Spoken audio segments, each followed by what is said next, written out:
बिस्मिल्लाहिर्रहमानिर्रहीम। अस्सलाम वालेकुम दोस्तों, मैं हूं Usman Ali. Welcome to my channel. और आज की वीडियो के अंदर मैं आपको बताऊंगा कोई भी अगर मकान है वो कंस्ट्रक्टेड है, प्रॉपर्टी है, तो उसकी रजिस्ट्री के ऊपर कितने एक्सपेंसेस आते हैं और उसको आप किस तरह से निकाल सकते हैं।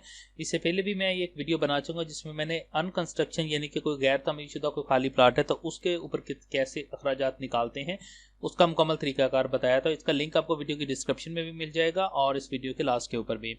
तो मैं कोशिश करूंगा ज़रा जल्दी से इसको कंप्लीट करूं। अगर कहीं चीज़ से आपको कहीं भी जगह पर जो है वो समझना है तो आप वीडियो को रिवाइंड करके देख लीजिएगा। तो चलिए स्टार्ट करते हैं। स्टार्ट करने से पहले मैं आपको बताता चलूं कि अगर आपने अभी तक हमारे यूट्यूब चैनल को सब्सक्राइब नहीं किया है तो यहाँ रेड कलर के सब्सक्राइब के बटन के ऊपर क्लिक करके सब्सक्राइब कर लीजिएगा और साथ बेल आइकन को भी दबा दीजिएगा ताकि जब भी हमारी कोई लेटेस्ट वीडियो आए तो उसके नोटिफिकेशन आप तक पहुँचते रहें। तो चलिए स्टार्ट कर लेते हैं। इसके लिए जो है रजिस्ट्री करवाने के लिए सबसे पहले आपको एक फ़र्द की ज़रूरत होगी जिससे आपको प्रॉपर्टी के एरियाज की समझ आ सके। सबसे पहले आपने फ़र्द के ऊपर आना है। अपना कोई भी जो फ़र्द है जहां से आप प्रॉपर्टी जिसकी भी परचेज़ कर रहे हैं तो फ़र्द के ऊपर आपको तीन चीज़ें देखनी है। वो तीन चीज़ें क्या देखनी है? एक तो आपने देखना है चक नंबर, कि चक नंबर कौन सा है, और उसके बाद मुरब्बा,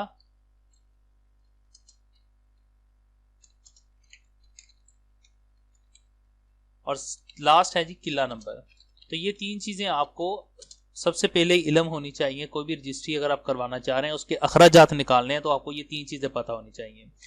अगर हम फ़र्द के ऊपर आते हैं तो फ़र्द के ऊपर आप देखें तो यहाँ पर लिखा हुआ है चक नंबर, तहसील सदर लिखा हुआ है।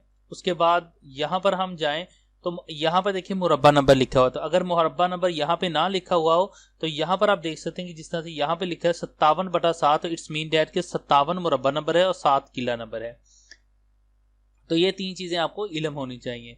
अगर हम मैनुअल फ़र्द के ऊपर जाते हैं जो पटवारी जारी करता है तो उसके ऊपर आप देखें तो मे भी आपको यह ब्लैक शीट में नजर आए तो यहाँ पर चक नंबर लिखा होता है, ये तहसील लिखी हुई है सिटी, और यहाँ पर ये 73 जो लिखा हुआ है ये मुरब्बा नंबर है और ये हमेशा रेड पेंसिल के साथ लिखा जाता है। उसके बाद ये 13/1/13 ये किला नंबर है। तो ये तीन चीज़ें हमें इल्म होनी चाहिए जो हमने यहाँ पर देख ली हैं। कंप्यूटराइज फ़र्द के ऊपर यहाँ पर देखें चक नंबर है और तहसील सदर है। हम मुरब्बा नंबर किला नंबर की बात करते हैं, 57 नंबर मुरब्बा और 7 नंबर किला है। अब हम यहाँ पर इसके ऊपर 5 मरले की रजिस्ट्री के एक्सपेंसेस निकाल के देखेंगे कि जो अगर 5 मरले की हम रजिस्ट्री करवा रहे हैं तमीज़ शुदा की तो वो कितना एक्सपेंसेस आएंगे। इसके लिए आपने सबसे पहले क्या करना है, आपने ई स्टैम्प की वेबसाइट के ऊपर जाना है।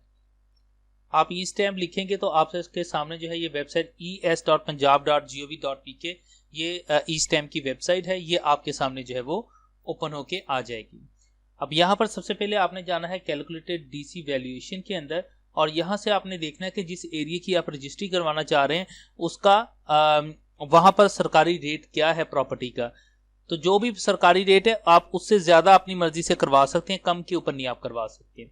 तो हमने यहाँ पर देखा था कि ये चक नंबर 232 है, मुरब्बा नंबर इसका 57 है और किला नंबर 7 है, और ये फैसलाबाद शहर में सदर के अंदर है। ठीक है जी।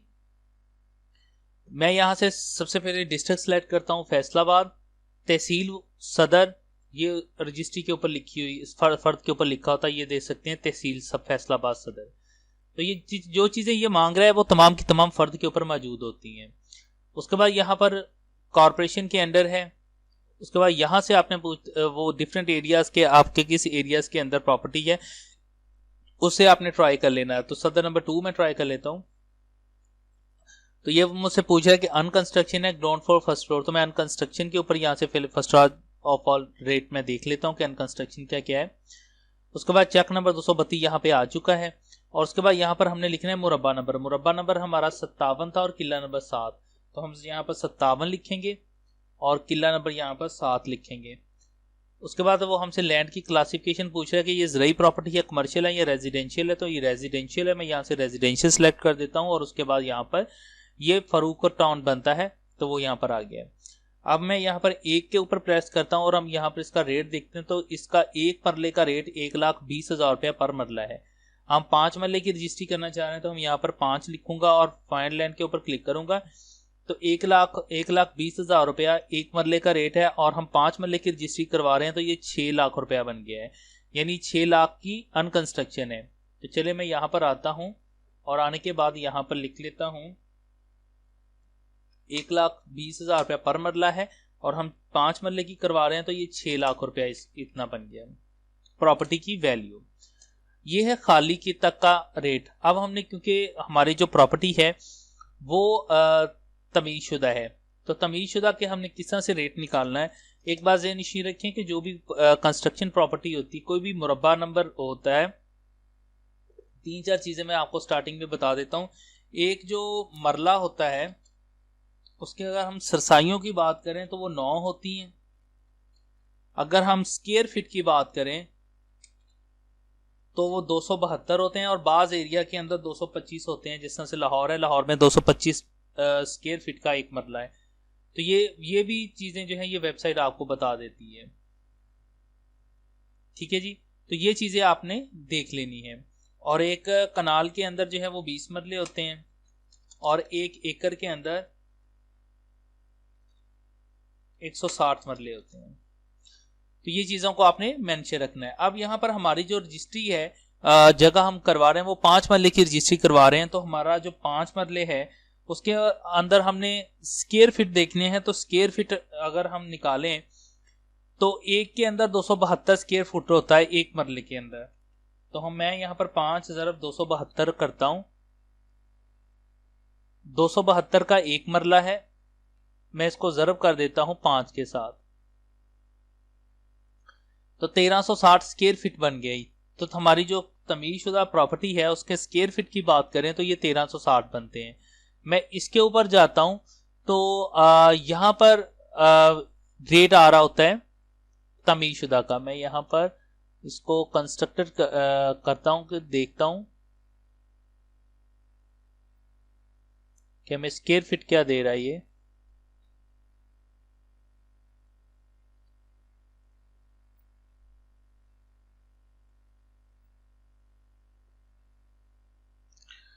तो जो इस वक्त यहाँ पर नॉट फाउंड आ रहा है, सम एरियाज में आ जाता है, लेकिन इस वक्त ये भी आपको यहाँ पर ये प्रोवाइड करेगा।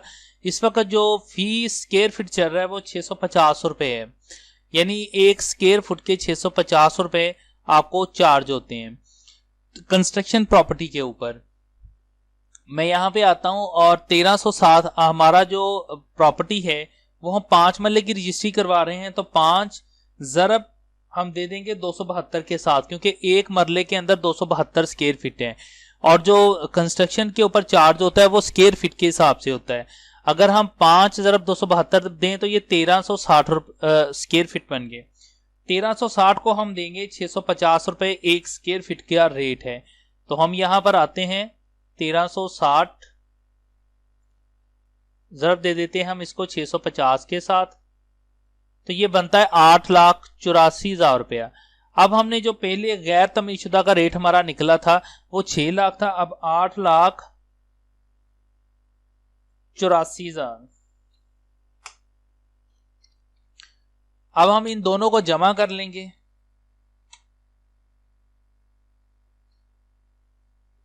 8,84,000 और इसके ऊपर मैं दोबारा कर लेता हूं 6 लाख और 8,84,000 रुपया, ये बन गया 14,84,000 रुपया। 14,84,000 रुपया। तो यानी कि हमारी जो हमने जगह परचेज की है जिसकी हम रजिस्ट्री करवा रहे हैं उसकी वैल्यू, उसकी कीमत 14,84,000 रुपये है। ठीक है, अगर हम गैर तमीज़शुदा का करवाते हैं, हमारी अगर कंस्ट्रक्टेड प्रॉपर्टी ना हो तो वो 6 लाख रुपए की बनती है। अगर हम तमीज़शुदा के करवा रहे हैं तो उसके ऊपर जो कंस्ट्रक्शन का खर्चा है वो 8,84,000 रुपया बनता है, और ये टोटल बन गया हमारी जो प्रॉपर्टी हमने परचेज की है, जो मकान परचेज किया है 5 मरले का, उसका जो वैल्यू है, उसकी जो प्राइस है वो 14,84,000 रुपये आ गई है। अब इसके ऊपर एक्सपेंसेस आते हैं। एक्सपेंसेस इसके ऊपर क्या होते हैं? 1% स्टैंप ड्यूटी होती है,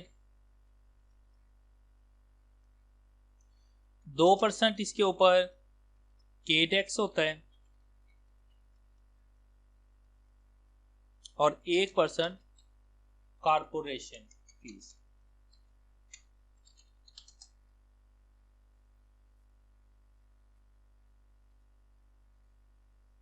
ये परसेंटेज है।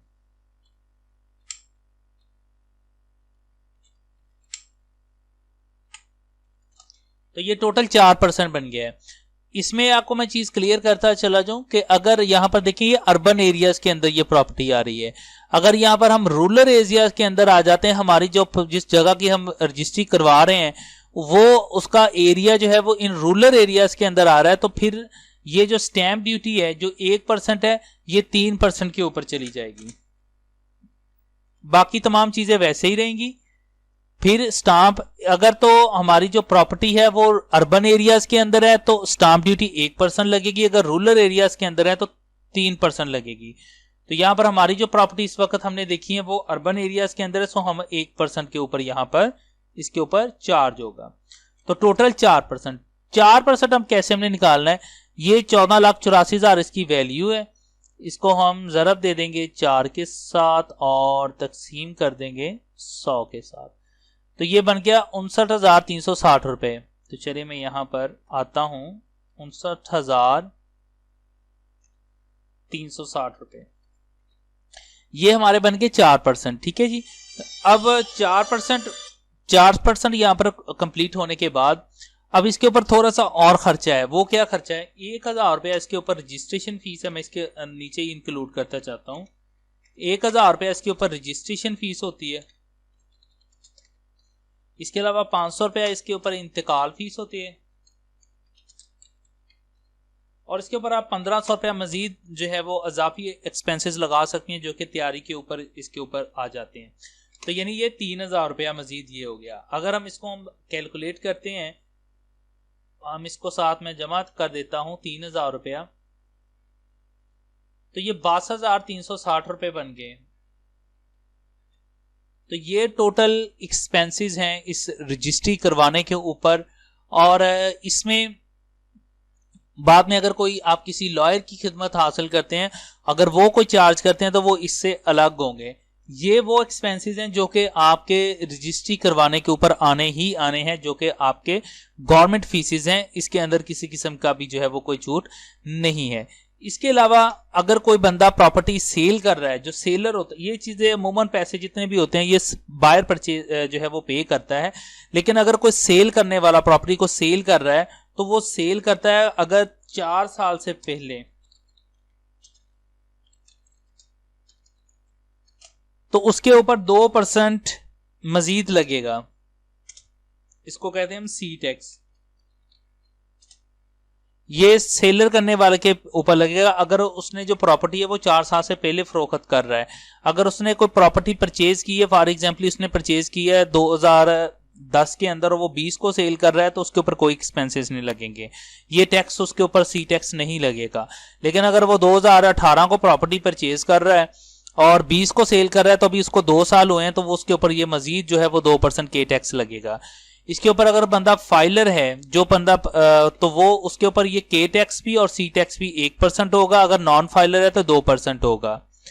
तो इस तरह से हम इस रजिस्ट्री का जो कोई भी अपनी रजिस्ट्री है जो तामीर शुदा मकान है उसकी हम इस तरह से निकाल सकते हैं। इस यहाँ से कहीं भी अगर आपको कोई समझ ना तो आप वीडियो को रिवाइंड करके देख सकते हैं। फिर भी आपको किसी किस्म का कोई सवाल आपके जहन में हो, कोई चीज़ समझ ना आई हो, तो आप वीडियो के नीचे कमेंट करके पूछ सकते हैं। थैंक फॉर वॉचिंग एंड अल्लाह हाफिज़। Please subscribe my YouTube channel.